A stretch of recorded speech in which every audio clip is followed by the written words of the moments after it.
ইনু দামড়া একটা মাল।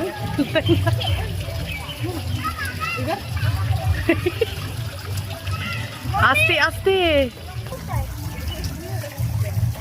পার্কে আসলে বড়রাও বাচ্চা হয়ে যায়। ওই যে এইটাকে দেখেন কোথায় উঠবে কোথায় না। মিমি আরামসে বাবা পড়ে যাবে।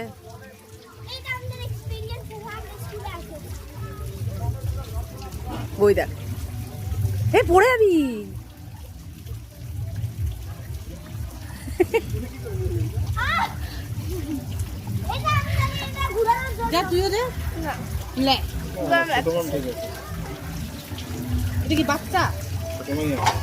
এটা বাচ্চা না, এটা বয়স্ক বুড়ি। এটা কোথাও যাবে না, খালি পার্ক দেখতে আসছিস। মোবাইলটা ভিজে যাচ্ছে।